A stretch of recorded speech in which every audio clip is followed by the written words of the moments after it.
इस audio clip में हम बात करने जा रहे हैं यूनिट 4 के चैप्टर नंबर 12 मिनरल न्यूट्रिशन के बारे में। चलिए शुरू करते हैं। सभी लिविंग ऑर्गेनिज्म की बेसिक नीड इसेंशियली सेम होती है। उनको अपनी ग्रोथ एवं डेवलपमेंट के लिए मैक्रो मॉलिक्यूल जैसे कि carbohydrate, protein, fat and minerals की आवश्यकता होती है। यह chapter mainly inorganic plant nutrition पर केंद्रित है। इसमें आप प्लांट की ग्रोथ एवं डेवलपमेंट के लिए इसेंशियल एलिमेंट को पहचानने के मेथड तथा उनकी इसेंशियलिटी डिटरमाइन करने वाले क्राइटेरिया की स्टडी करेंगे। आप इन इसेंशियल एलिमेंट के रोल, उनकी कमी से होने वाले सिम्टम तथा एब्जॉर्प्शन के मैकेनिज्म को भी स्टडी करेंगे। बायोलॉजिकल नाइट्रोजन फिक्सेशन की मैकेनिज्म के सिग्निफिकेंस को भी इस चैप्टर में इंट्रोड्यूस किया गया है। सबसे पहले हम बात करने जा रहे हैं heading 12.1 methods to study the mineral requirement of plants. Heading 12.1 methods to study the mineral requirements of plant. 1860 में एक prominent German botanist Julius von सेक्स ने सबसे पहले डिमोन्स्ट्रेट किया कि defined nutrient solution soil free में प्लांट को मैच्योरिटी तक ग्रो किया जा सकता है। न्यूट्रिएंट सॉल्यूशन में प्लांट के ग्रोइंग की यह टेक्निक हाइड्रोपोनिक्स के नाम से जानी जाती है। इसके बाद प्लांट के लिए मिनरल न्यूट्रिएंट की आवश्यकता को डिटरमाइन करने के लिए कई इम्प्रूव मेथड्स प्रयोग में लाए गए। इन सभी मेथड्स का निष्कर्ष soil free defined mineral solution में प्लांट को उगाना है। इन मेथड में प्यूरिफाइड वाटर तथा मिनरल न्यूट्रिएंट सॉल्ट की आवश्यकता होती है। क्या आप एक्सप्लेन कर सकते हैं कि यह इतना इसेंशियल क्यों है? सीरीज ऑफ एक्सपेरिमेंट के बाद प्लांट की ग्रोथ के लिए एक सुइटेबल मिनरल सॉल्यूशन प्राप्त होता है, जिसके अंतर्गत प्लांट की रूट को न्यूट्रिएंट सॉल्यूशन में डुबाया गया और इसमें एक एलिमेंट को डाला गया, हटाया गया या अलग अलग कॉन्सेंट्रेशन दी गई। इस मेथड के द्वारा एसेंशियल एलिमेंट को आइडेंटिफाई किया गया तथा उनकी कमी से होने वाले सिम्टम की भी खोज की गई। हाइड्रोपोनिक्स टेक्निक का प्रयोग वेजिटेबल के कॉमर्शियल प्रोडक्शन के लिए किया जाता है। एग्जाम्पल टोमेटो, सीडलेस कुकम्बर तथा लेटुस। प्लांट की ऑप्टिमम ग्रोथ के लिए न्यूट्रिएंट सॉल्यूशन को पर्याप्त एरिएटेड रखना चाहिए। यदि सॉल्यूशन पुअरली एरिएटेड होगा तो क्या होगा? हाइड्रोपोनिक्स की टेक्निक को फिगर 12.1 एंड 12.2 में दिखाया गया है। अभी हम बात करने जा रहे हैं हेडिंग 12.2 इसेंशियल मिनरल एलिमेंट्स के बारे में। इसेंशियल मिनरल एलिमेंट्स सॉइल में प्रेजेंट मोस्टली मिनरल्स रूट के जरिए प्लांट में एंटर कर सकते हैं। वास्तव में खोजे गए 105 एलिमेंट में से 60 से ज़्यादा एलिमेंट डिफरेंट प्लांट्स में पाए जाते हैं। कुछ प्लांट स्पीसीज़ में सेलेनियम तथा कुछ में गोल्ड एक्यूमुलेट रहता है। कुछ प्लांट जो न्यूक्लियर टेस्ट वाले एरिया के पास ग्रो करते हैं वे रेडियो एक्टिव स्ट्रोंटियम लेते हैं। प्लांट में मिनरल्स की बहुत कम कॉन्सेंट्रेशन 10⁻⁻8 ग्राम पर ml को भी डिटेक्ट करने की टेक्निक उपलब्ध है। क्या सभी डाइवर्स मिनरल एलिमेंट जो प्लांट में पाए जाते हैं, फॉर एग्जांपल ऊपर दिया गया गोल्ड एवं सेलेनियम, प्लांट के लिए आवश्यक है? हम यह कैसे डिसाइड करें कि प्लांट के लिए कौन इसेंशियल है और कौन नहीं है?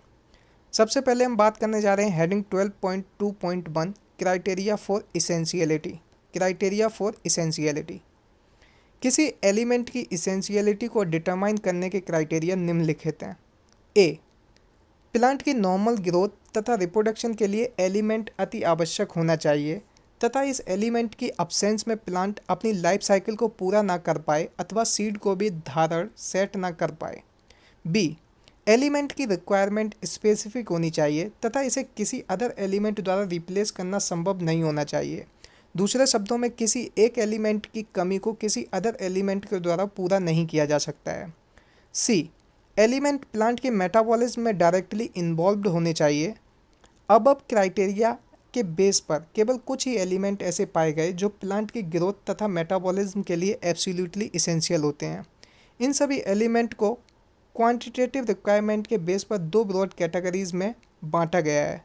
Number 1 macronutrient, number 2 micronutrient. Macronutrient and micronutrient. सबसे पहले हम बात करने जा रहे हैं मैक्रोन्यूट्रिएंट्स के बारे में। मैक्रोन्यूट्रिएंट्स ये प्लांट टिश्यू में जनरली लार्ज अमाउंट में पाए जाते हैं। 10 millimole kg-1 of dry matter से ज़्यादा। मैक्रोन्यूट्रिएंट के अंदर carbon, hydrogen, oxygen, nitrogen, phosphorus, sulphur, potassium, calcium and magnesium आते हैं। इनमें से carbon, hydrogen, oxygen mainly CO2 तथा H2O से प्राप्त होते हैं, जबकि दूसरे सॉइल से मिनरल न्यूट्रिशन की तरह एब्जॉर्ब किए जाते हैं। अभी हम बात करने जा रहे हैं माइक्रो न्यूट्रिएंट और ट्रेस एलिमेंट के बारे में। माइक्रो न्यूट्रिएंट और ट्रेस एलिमेंट। माइक्रोन्यूट्रिएंट और ट्रेस एलिमेंट बहुत कम मात्रा में 10 मिलीमोल किलोग्राम-1 ऑफ ड्राई मैटर से कम आवश्यक होते हैं। माइक्रोन्यूट्रिएंट के अंतर्गत iron, manganese, copper, molybdenum, zinc, boron, chlorine तथा निकेल आते हैं। ऊपर दिए 17 इसेंशियल एलिमेंट के अलावा कुछ बेनिफिशियल एलिमेंट जैसे कि सोडियम, सिलिकॉन, कोबाल्ट तथा सेलेनियम हायर प्लांट के लिए आवश्यक होते हैं। इसेंशियल एलिमेंट को भी उनके डाइवर्स फंक्शन के बेस पर 4 ब्रॉड कैटेगरी में बांटा जा सकता है। ये कैटेगरीज हैं। सबसे पहले हम बात करने जा रहे हैं नंबर 1 कैटेगरी के बारे में। नंबर 1, इसेंशियल एलिमेंट सेल के बायोमोलिक्यूल के कंपोनेंट होते हैं और इसलिए सेल के स्ट्रक्चरल एलिमेंट के कंपोनेंट हैं। Example carbon, hydrogen, oxygen and nitrogen. Number 2, essential element जो प्लांट में एनर्जी रिलेटेड केमिकल कंपाउंड्स के कंपोनेंट हैं। एग्जाम्पल क्लोरोफिल में मैग्नीशियम तथा ATP में फॉस्फोरस। नंबर 3, इसेंशियल एलिमेंट जो एंजाइम को एक्टिवेट या इनहेबिट करते हैं। For example magnesium ribulose bisphosphate carboxylase oxygenase तथा फॉस्फोइनोल पायरुवेट कार्बोक्सिलेज दोनों के लिए एक्टिवेटर है। ये दोनों एंजाइम रिवुलोज बिसफॉस्फेट कार्बोक्सिलेज ऑक्सीजनेस तथा phosphoenol pyruvate carboxylase photosynthetic carbon fixation के क्रिटिकल एंजाइम है। नाइट्रोजन मेटाबॉलिज्म के दौरान एल्कोहल डिहाइड्रोजिनेस के लिए एक्टिवेटर जिंक तथा नाइट्रोजिनेस के लिए एमओ मोलिबेडनम है। नंबर 4, कुछ इसेंशियल एलिमेंट सेल के ऑस्मोटिक पोटेंशियल को अल्टर कर सकते हैं। स्टोमेटा की ओपनिंग तथा क्लोजिंग में पोटेशियम इम्पोर्टेंट रोल प्ले करता है। सेल के वाटर पोटेंशियल को डिटरमाइन करने में आप मिनरल की सॉल्यूट के रूप में भूमिका याद कर सकते हैं। अभी हम बात करने जा रहे हैं heading 12.2.2 role of macro and micro nutrients के बारे में। Role of macro and micro nutrients. Essential elements कई फंक्शंस को परफॉर्म करते हैं। इसेंशियल एलिमेंट प्लांट सेल में डिफरेंट मेटाबॉलिक प्रोसेस में भाग लेते हैं, जैसे सेल मेम्ब्रेन की परमिएबिलिटी में, सेल शेप के ऑस्मोटिक कॉन्सेंट्रेशन को मेंटेन करने में, electron transport system, buffering action, enzymatic activity तथा मैक्रोमोलिक्यूल तथा कोएंजाइम के मेजर कंस्टिट्यूएंट में। इसेंशियल न्यूट्रिएंट एलिमेंट के डिफरेंट फॉर्म तथा फंक्शन नीचे दिए गए हैं। सबसे पहले हम बात करने जा रहे हैं नाइट्रोजन के बारे में। नाइट्रोजन प्लांट में सर्वाधिक मात्रा में ज़रूरी होता है। नाइट्रोजन मुख्य रूप से NO3 नेगेटिव के रूप में एब्जॉर्ब किया जाता है, परंतु कुछ NO2 नेगेटिव या NH4 पॉजिटिव के रूप में भी एब्जॉर्ब किया जाता है। प्लांट के सभी पार्ट को नाइट्रोजन की आवश्यकता होती है। सबसे ज़्यादा ज़रूरत मेरिस्टेमेटिक टिश्यू तथा मेटाबॉलिकली एक्टिव सेल्स में होती है। Nitrogen protein, nucleic acid, vitamin तथा हार्मोन का एक मेजर कंस्टिट्यूएंट है। अभी हम बात करने जा रहे हैं फॉस्फोरस के बारे में। फॉस्फोरस प्लांट द्वारा फॉस्फोरस का एब्जॉर्प्शन फॉस्फेटाइन H2PO4 नेगेटिव और HPO4-2 के रूप में होता है। फॉस्फोरस सेल मेम्ब्रेन, कुछ प्रोटीन, सभी न्यूक्लिक एसिड एवं न्यूक्लियोटाइड का कंस्टिट्यूएंट है। सभी फॉस्फोराइलेशन रिएक्शन में फॉस्फोरस की आवश्यकता होती है। अभी हम बात करने जा रहे हैं पोटेशियम के बारे में। पोटेशियम आयन के पॉजिटिव के रूप में एब्जॉर्ब होता है। पोटेशियम अधिक मात्रा में मेरिस्टेमेटिक टिश्यू, बड्स, लीव्स तथा रूट टिप के लिए ज़रूरी होता है। पोटेशियम सेल में एनाइन कैटाइन बैलेंस को मेंटेन रखने में सहायता करता है। पोटेशियम प्रोटीन सिंथेसिस, स्टोमेटा की ओपनिंग तथा क्लोजिंग, एंजाइम एक्टिवेशन एवं सेल की टर्जिडिटी को मेंटेन करने में इन्वॉल्व रहता है।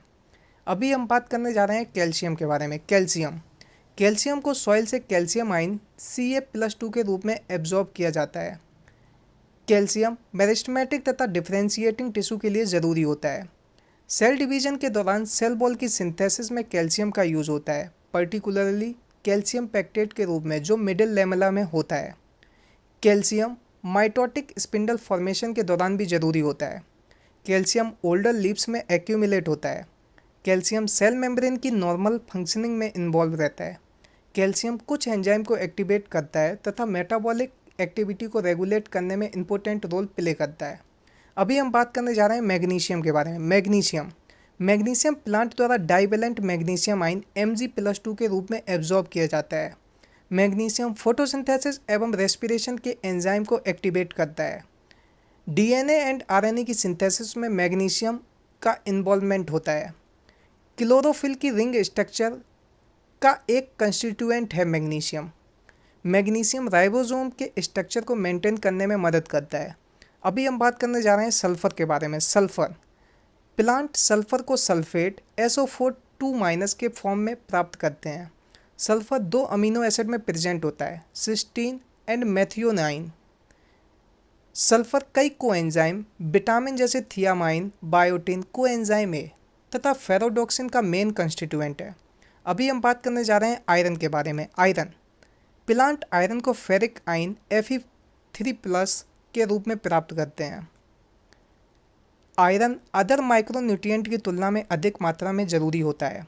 आयरन इलेक्ट्रॉन के ट्रांसफर में इन्वॉल्व होने वाली प्रोटीन जैसे फेरिडॉक्सिन साइटोक्रोम का एक इम्पोर्टेंट कंस्टिट्यूएंट है। आयरन इलेक्ट्रॉन ट्रांसफर के दौरान Fe+2 से Fe+3 में रिवर्सिबली ऑक्सीडाइज हो जाता है। आयरन कैटालेज एंजाइम को एक्टिवेट करता है तथा क्लोरोफिल के फॉर्मेशन के लिए ज़रूरी होता है। अभी हम बात करने जा रहे हैं मैग्नीज के बारे में। मैग्नीज मैग्नस आयन Mn+2 के रूप में एब्जॉर्ब होता है। मैग्नीज फोटोसिंथेसिस, रेस्पिरेशन तथा नाइट्रोजन मेटाबॉलिज्म में इन्वॉल्व होने वाले कई एंजाइम को एक्टिवेट करता है। मैग्नीज का बेस्ट डिफाइंड फंक्शन फोटोसिंथेसिस के दौरान वाटर की स्प्लिटिंग कर ऑक्सीजन उत्पन्न करना है। अभी हम बात करने जा रहे हैं जिंक के बारे में। जिंक प्लांट जिंक को जिंक आयन Zn+2 के रूप में प्राप्त करते हैं। जिंक कई एंजाइम स्पेशली कार्बोक्सिलेज को एक्टिवेट करता है। ऑक्सीजन की सिंथेसिस में भी जिंक आवश्यक होता है।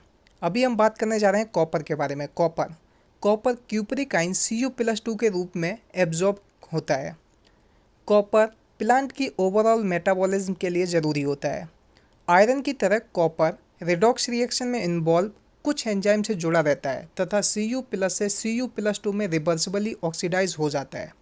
अभी हम बात करने जा रहे हैं बोरोन के बारे में। बोरोन BO3 या B4O7-2 आयन के फॉर्म में एब्जॉर्ब होता है। बोरोन Ca+2 के अपटेक तथा utilization, membrane functioning, pollen germination, cell elongation, cell differentiation तथा कार्बोहाइड्रेट ट्रांसलोकेशन के लिए आवश्यक होता है। अभी हम बात करने जा रहे हैं मोलिबेडनम के बारे में। प्लांट मोलिबेडनम को मोलिबिडेट आयन MoO2+2 के फॉर्म में प्राप्त करते हैं। मोलिबेडनम नाइट्रोजिनेस तथा नाइट्रेट रिडक्टेज सहित कई एंजाइम का कंपोनेंट है। मोलिबेडनम दोनों एंजाइम नाइट्रोजिनेस तथा नाइट्रेट रिडक्टेज नाइट्रोजन मेटाबॉलिज्म में पार्टिसिपेट करते हैं। अभी हम बात करने जा रहे हैं क्लोरीन के बारे में। क्लोरीन क्लोराइड एनाइन Cl- के रूप में एब्जॉर्ब होता है। क्लोरीन Na+ K+ के साथ मिलकर सॉल्यूट कॉन्सेंट्रेशन तथा सेल में एनाइन कैटाइन बैलेंस को डिटरमाइन करने में सहायता करता है। क्लोरीन फोटोसिंथेसिस की वाटर स्प्लिटिंग रिएक्शन, एक रिएक्शन जिसमें ऑक्सीजन इवॉल्व होती है, के लिए ज़रूरी होता है। अभी हम बात करने जा रहे हैं heading 12.2.3 deficiency symptom of essential elements के बारे में। Deficiency symptom of essential elements. जब इसेंशियल एलिमेंट की सप्लाई लिमिटेड हो जाती है तो प्लांट की ग्रोथ रुक जाती है। एसेंशियल एलिमेंट की वह कॉन्सेंट्रेशन जिसके नीचे प्लांट की ग्रोथ रुक जाती है उसे क्रिटिकल कॉन्सेंट्रेशन कहते हैं। एलिमेंट को डेफिशिएंट तब कहा जाएगा जब वह क्रिटिकल कॉन्सेंट्रेशन के नीचे हो। प्रत्येक एलिमेंट का पौधे में एक या एक से अधिक स्पेसिफिक स्ट्रक्चरल या फंक्शनल रोल होता है। किसी पर्टिकुलर एलिमेंट की अब्सेंस में प्लांट कुछ मॉर्फोलॉजिकल चेंजेस शो करते हैं। ये मॉर्फोलॉजिकल चेंजेस एलिमेंट की डिफिशियंसी को इंडिकेट करते हैं, जिन्हें डेफिशिएंसी सिम्टम कहते हैं। ये deficiency symptom element to element vary करते हैं तथा जब डेफिशिएंट मिनरल न्यूट्रिएंट प्लांट को दे दिया जाता है तो ये सिम्टम गायब हो जाते हैं। यदि यह कमी लगातार बनी रहे तो प्लांट की डेथ हो जाती है, मृत्यु हो सकती है। प्लांट के जो भाग डेफिशिएंसी सिम्टम शो करते हैं ये प्लांट में एलिमेंट की मूवेलिटी पर भी डिपेंड करता है। जो एलिमेंट प्लांट में एक्टिवली मूवेबल होते हैं तथा यंग डेवलपिंग टिश्यू में जाते हैं, उनके डेफिशिएंसी सिम्टम ओल्डर टिश्यू में पहले दिखते हैं। Example, nitrogen, potassium and magnesium के डेफिशिएंसी सिम्टम सेनेसेंस लीफ में पहले दिखते हैं। ओल्डर लीव्स में ये एलिमेंट रखने वाले बायोमोलिक्यूल टूट जाते हैं तथा ये एलिमेंट यंगर लीव्स में जाने के लिए उपलब्ध रहते हैं। यदि एलिमेंट इमोबाइल हो तथा मैच्योर ऑर्गन से बाहर ट्रांसपोर्ट ना हो तो डेफिशिएंसी सिम्टम सबसे यंग टिश्यू में दिखते हैं। एग्जाम्पल, कैल्शियम जैसे एलिमेंट सेल के स्ट्रक्चरल कंपोनेंट का हिस्सा होते हैं, अतः आसानी से रिलीज नहीं होते हैं। प्लांट में मिनरल न्यूट्रिशन का यह पहलू एग्रीकल्चरल तथा हॉर्टिकल्चर के लिए आवश्यक एवं महत्वपूर्ण है। प्लांट द्वारा शो होने वाले डेफिशिएंसी सिम्टम है chlorosis, necrosis, stunt plant growth, leaves and bud का प्री मैच्योर फॉल तथा सेल डिवीजन का इनहिबिशन एक्सेट्रा। क्लोरोफिल लॉस के कारण लीव्स का पीला हो जाना क्लोरोसिस कहलाता है। एलिमेंट जैसे nitrogen, potassium, magnesium, sulphur, iron, manganese, zinc and molybdenum की डेफिशिएंसी से क्लोरोसिस के सिम्टम दिखते हैं। एलिमेंट जैसे nitrogen, potassium, magnesium, sulphur, iron, magnesium, manganese, zinc and molybdenum की डिफिशियंसी से क्लोरोसिस के सिम्टम दिखते हैं। Copper, magnesium, calcium and potassium की डिफिशियंसी से नेक्रोसिस या टिश्यू पर्टिकुलरली लीफ टिश्यू की डेथ हो जाती है। Calcium, magnesium, copper and potassium की डिफिशियंसी से नेक्रोसिस या टिश्यू की डेथ हो जाती है, पर्टिकुलरली लीफ टिश्यू की। Nitrogen, potassium, sulphur and molybdenum की अब्सेंस या लो लेवल के कारण सेल डिवीजन इनहिबिट हो जाता है। Nitrogen, potassium, sulphur and molybdenum की अब्सेंस या लो लेवल के कारण सेल डिवीजन इनहिबिट हो जाता है। कुछ एलिमेंट जैसे कि नाइट्रोजन, सल्फर तथा मोलिब्डेनम की लो कॉन्सेंट्रेशन से फ्लोरिंग डिले हो जाती है। कुछ एलिमेंट जैसे कि नाइट्रोजन, सल्फर तथा मोलिब्डेनम की लो कॉन्सेंट्रेशन से फ्लोरिंग डिले हो जाती है। एबव डिस्क्राइब से आप देख सकते हैं कि किसी एक एलिमेंट की डिफिशियंसी से मल्टीपल सिम्टम दिख सकते हैं तथा सेम सिम्टम एक या कई एलिमेंट की डिफिशियंसी के द्वारा दिख सकते हैं। अतः डेफिशिएंट एलिमेंट को पहचानने के लिए प्लांट के डिफरेंट भागों में प्रकट होने वाले सभी सिम्टम की स्टडी करते हैं तथा उपलब्ध स्टैंडर्ड टेबल से कंपेयर करते हैं। हमें इस बात से अवेयर रहना चाहिए कि सेम एलिमेंट की कमी से होने पर डिफरेंट टाइप के प्लांट डिफरेंट रिस्पॉन्स देते हैं। अभी हम बात करने जा रहे हैं हेडिंग 12.2.4 टॉक्सिसिटी ऑफ माइक्रोन्यूट्रिएंट्स के बारे में। Toxicity of micronutrient. माइक्रोन्यूट्रिएंट की ज़रूरत हमेशा कम मात्रा में होती है। इनके थोड़ा घटने से भी डेफिशिएंसी सिम्टम तथा थोड़े बढ़ने से टॉक्सिसिटी उत्पन्न होती है। दूसरे शब्दों में कॉन्सेंट्रेशन की एक नैरो रेंज पर ही एलिमेंट ऑप्टिमम होते हैं। टिश्यू में किसी मिनरल आयन की वह कॉन्सेंट्रेशन जो टिश्यू के ड्राई वेट को 10% रिड्यूस कर दे उसे टॉक्सिक माना जाता है। विभिन्न माइक्रोन्यूट्रिएंट में इस तरह की क्रिटिकल कॉन्सेंट्रेशन वेरी करती है। टॉक्सिसिटी के सिम्टम को आइडेंटिफाई करना मुश्किल होता है। डिफरेंट प्लांट के लिए किसी एलिमेंट की टॉक्सिसिटी का लेवल भी अलग अलग होता है। कई बार किसी एक एलिमेंट की अधिकता दूसरे एलिमेंट के अपटेक को इनहिबिट करती है। फॉर एग्जांपल, मैग्नीज टॉक्सिसिटी का प्रोमिनेंट सिम्टम ब्राउन स्पॉट का अपीयरेंस है जो क्लोरोटिक बेंस द्वारा घिरा रहता है। फॉर एग्जांपल, मैग्नीज टॉक्सिसिटी का प्रोमिनेंट सिम्टम ब्राउन स्पॉट का अपीयरेंस है जो क्लोरोटिक बेंस द्वारा घिरा रहता है। ये जानना जरूरी है कि मैग्नीज अपटेक के लिए आयरन तथा मैग्नीशियम के साथ कंपटीशन करता है तथा मैग्नीशियम के साथ एंजाइम से बाइंडिंग के लिए कंपटीशन करता है। मैग्नीज सूट एपेक्स में कैल्शियम के ट्रांसलोकेशन को भी इनहिबिट करता है। इसलिए मैग्नीज की अधिकता वास्तव में आयरन, मैग्नीशियम तथा कैल्शियम की डिफिशियंसी को इंड्यूस करती है। अतः मैग्नीज की जो टॉक्सिसिटी हमें दिखती है वह एक्चुअली आयरन, मैग्नीशियम तथा कैल्शियम की डिफिशियंसी सिम्टम है। क्या ये नॉलेज एक फार्मर या गार्डनर या आपके किचन गार्डन के लिए कुछ इम्पोर्टेंट रखती है? अभी हम बात करने जा रहे हैं heading 12.3 mechanism of absorption of element. Mechanism of absorption of elements. Plant द्वारा एलिमेंट के ऑब्जॉर्प्शन की मैकेनिज्म पर अधिकतर अध्ययन आइसोलेटेड सेल, टिश्यू या ऑर्गन में किया गया है। ये स्टडी रिप्रेजेंट करते हैं कि एब्जॉर्प्शन के प्रोसेस को दो मेन फेजेस में डीमार्केटेड किया जा सकता है। पहली फेज में सेल के फ्री स्पेस या आउटर स्पेस एपोप्लास्ट में आयन का initial rapid Uptake passive absorption है। अपटेक के दूसरे फेज में सेल के इनर स्पेस सिम्प्लास्ट में आयन का अपटेक स्लो होता है। एपोप्लास्ट में आयन का passive movement usually ion channels द्वारा होता है। आयन चैनल ट्रांसमेम्ब्रेन प्रोटीन होते हैं जो सिलेक्टिव पोर्स की तरह काम करते हैं। दूसरी तरफ सिम्प्लास्ट से आयन की एंट्री तथा एग्जिट में मेटाबॉलिक एनर्जी की आवश्यकता होती है, जो कि एक एक्टिव प्रोसेस है। आयन के मूवमेंट को यूजुअली फ्लक्स कहते हैं। सेल में आयन्स के इनबार्ड मूवमेंट को इनफ्लक्स तथा आउटबार्ड मूवमेंट को ई फ्लक्स कहते हैं। अभी हम बात करने जा रहे हैं हेडिंग 12.4 ट्रांसलोकेशन ऑफ सॉल्यूटेट्स के बारे में। ट्रांसलोकेशन ऑफ सॉल्यूटेट्स वाटर की असेंडिंग स्ट्रीम के साथ मिनरल साल्ट भी जाइलम के द्वारा ट्रांसलोकेट होते हैं, जिन्हें प्लांट ट्रांसपायरेशन पुल के द्वारा ऊपर खींचते हैं। जाइलम सेप की एनालिसिस से ज्ञात हुआ कि इनमें मिनरल साल्ट प्रेजेंट होते हैं। प्लांट में मिनरल एलिमेंट के रेडियो आइसोटोप के यूज से भी यह प्रमाणित हो गया है कि मिनरल एलिमेंट का ट्रांसपोर्ट जाइलम के द्वारा होता है। अभी हम बात करने जा रहे हैं heading 12.5 soil as reservoir of essential elements. Soil as reservoir of essential elements के बारे में। प्लांट की ग्रोथ तथा डेवलपमेंट के लिए आवश्यक ज़्यादातर न्यूट्रिएंट रॉक के ब्रेकडाउन एवं बीदरिंग से प्राप्त होते हैं तथा रूट के लिए अवेलेबल रहते हैं। ये प्रोसेसेस सॉइल को डिसॉल्व आयन तथा इनऑर्गेनिक साल्ट से इनरिच बनाते हैं।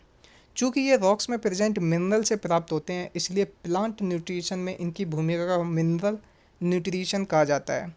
सॉइल में सबस्टेंस की वाइड वैरायटी पाई जाती है। सॉइल केवल मिनरल्स की सप्लाई ही नहीं बल्कि नाइट्रोजन फिक्सिंग बैक्टीरिया तथा अदर माइक्रोब्स को भी संरक्षित हार्बर करती है। सॉइल वाटर को होल्ड करती है, रूट को एयर सप्लाई करती है तथा प्लांट को स्टेबलाइज करने के लिए मैट्रिक्स की तरह काम करती है।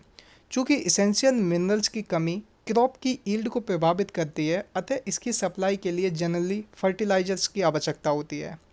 Macronutrient nitrogen, phosphorus, potassium, sulphur etcetera तथा micronutrients copper, zinc, iron, manganese etcetera दोनों ही फर्टिलाइजर के कंपोनेंट होते हैं अतः अपनी आवश्यकता अनुसार डाले जाते हैं।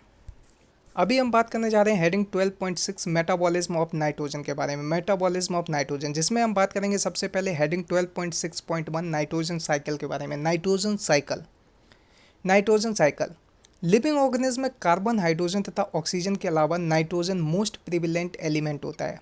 Nitrogen amino acid, protein, hormone, chlorophyll तथा कई विटामिन का एक कंस्टिट्यूएंट है। प्लांट सॉइल में प्रेजेंट लिमिटेड नाइट्रोजन के लिए माइक्रोब्स के साथ कम्पीट करते हैं।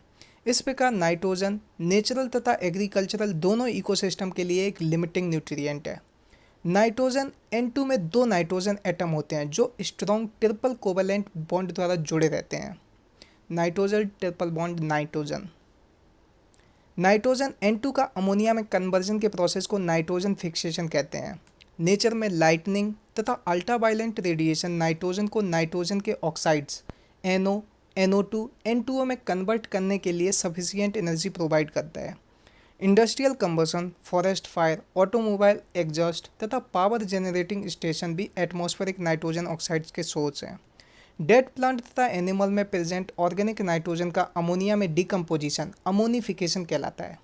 इनमें से कुछ अमोनिया वोलेटिलाइज होकर एटमॉस्फेयर में री एंटर करती है।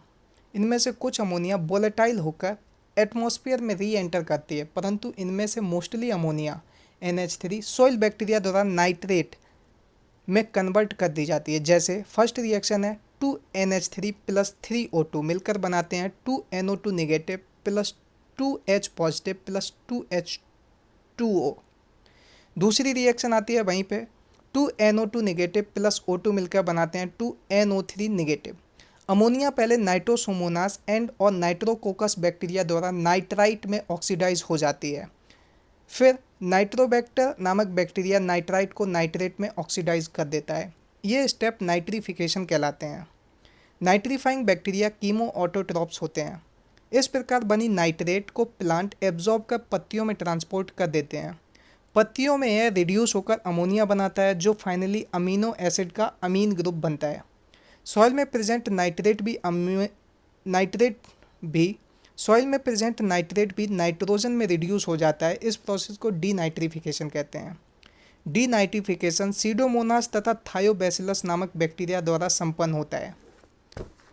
अभी हम बात करने जा रहे हैं हेडिंग 12.6.2 बायोलॉजिकल नाइट्रोजन फिक्सेशन के बारे में। बायोलॉजिकल नाइट्रोजन फिक्सेशन एयर में अत्यधिक मात्रा में अवेलेबल होने के बाद भी केवल कुछ ही लिविंग ऑर्गेनिज्म नाइट्रोजन को N2 के रूप में यूटिलाइज कर सकते हैं। केवल कुछ प्रोकैरियोटिक स्पीसीज ही नाइट्रोजन को फिक्स करने में कैपेबल हैं। लिविंग ऑर्गेनिज्म द्वारा नाइट्रोजन का अमोनिया में रिडक्शन बायोलॉजिकल नाइट्रोजन फिक्सेशन कहलाता है।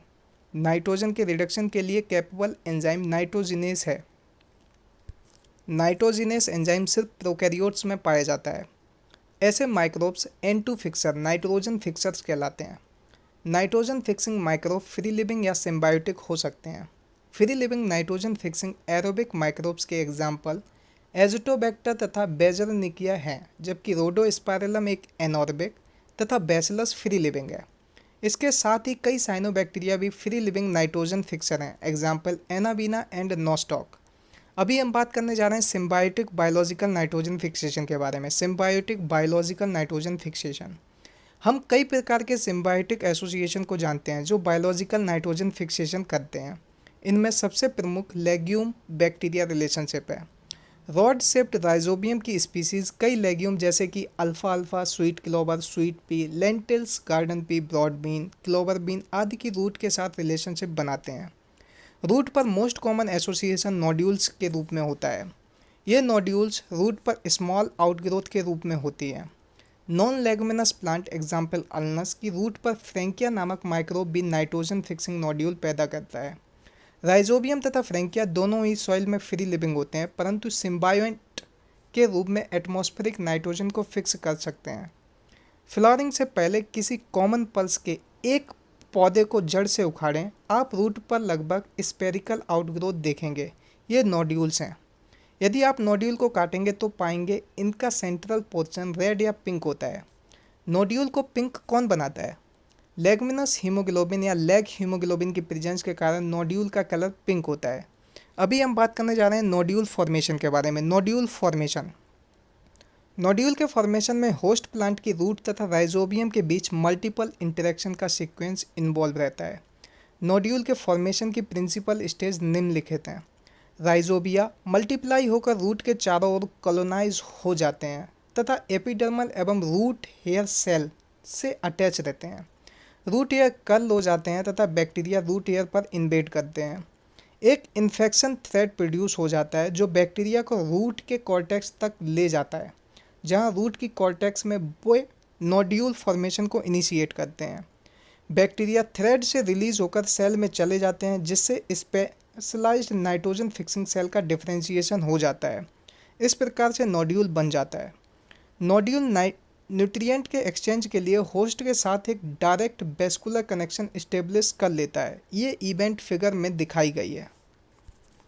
नोड्यूल में नाइट्रोजिनेस एंजाइम एवं लेग हीमोग्लोबिन जैसे सभी बायोकेमिकल कंपोनेंट प्रेजेंट होते हैं। नाइट्रोजिनेस एंजाइम एक मोलिबिडिनम आयरन प्रोटीन है, MOFE प्रोटीन है, जो एटमॉस्फेरिक नाइट्रोजन के अमोनिया में कन्वर्जन को कैटालाइज करता है। नाइट्रोजन फिक्सेशन का फर्स्ट स्टेबल प्रोडक्ट अमोनिया होता है। रिएक्शन इस प्रकार है, N2 + 8 इलेक्ट्रॉन + 8 हाइड्रोजन + 16 ATP मिलकर बनाते हैं 2NH3 + H2 + 16 ADP + 16 P। Nitrogenous enzyme molecular oxygen के प्रति हाईली सेंसिटिव होते हैं। नाइट्रोजिनेस एंजाइम को एनएरोबिक कंडीशन की आवश्यकता होती है। नोड्यूल में ऐसा अडेप्टेशन होता है जो यह इंश्योर करता है कि नाइट्रोजिनेस एंजाइम ऑक्सीजन से प्रोटेक्टेड रहे। नाइट्रोजिनेस एंजाइम को प्रोटेक्ट करने के लिए नोड्यूल में एक ऑक्सीजन स्कैवेंजर होता है जिसे लेग हीमोग्लोबिन कहते हैं। यह नोट करना इंटरेस्टिंग है कि फ्री लिविंग कंडीशन में ये माइक्रोब एरोबिक की तरह रहते हैं जब नाइट्रोजिनेस ऑपरेशनल नहीं होता है, परंतु नाइट्रोजन फिक्सिंग इवेंट के दौरान ये एनएरोबिक हो जाते हैं, इसलिए नाइट्रोजिनेस एंजाइम को प्रोटेक्ट करते हैं।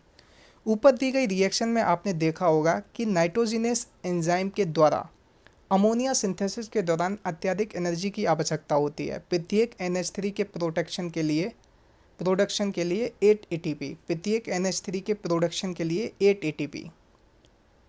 यह आवश्यक एनर्जी होस्ट सेल के रेस्पिरेशन द्वारा प्राप्त होती है। अभी हम बात करने जा रहे हैं फेट ऑफ अमोनिया के बारे में। Fate of ammonia, physiological pH पर अमोनिया प्रोटोनेटेड होकर NH4 पॉजिटिव अमोनियम आयन का फॉर्मेशन करती है, जबकि अधिकांश प्लांट नाइट्रेट के साथ साथ अमोनियम आयन को भी एसिमिलेट कर सकते हैं। अमोनियम आयन प्लांट के लिए ज़्यादा टॉक्सिक होते हैं, इसलिए प्लांट अमोनियम आयन को एक्यूमुलेट नहीं करते हैं। आइए देखते हैं कैसे अमोनियम आयन NH4 पॉजिटिव का यूज़ करके प्लांट अमीनो एसिड की सिंथेसिस करते हैं। इनके दिए दो मेन रिएक्शन हैं, first reductive amination, second transamination. सबसे पहले हम बात करने जा रहे हैं फर्स्ट रिएक्शन रिडक्टिव एमिनेशन के बारे में। रिडक्टिव एमिनेशन प्रोसेस में अमोनिया अल्फा कीटोग्लूटारिक एसिड से रिएक्ट कर ग्लूटामिक एसिड बनाती है, जो नीचे इक्वेशन में दिया गया है।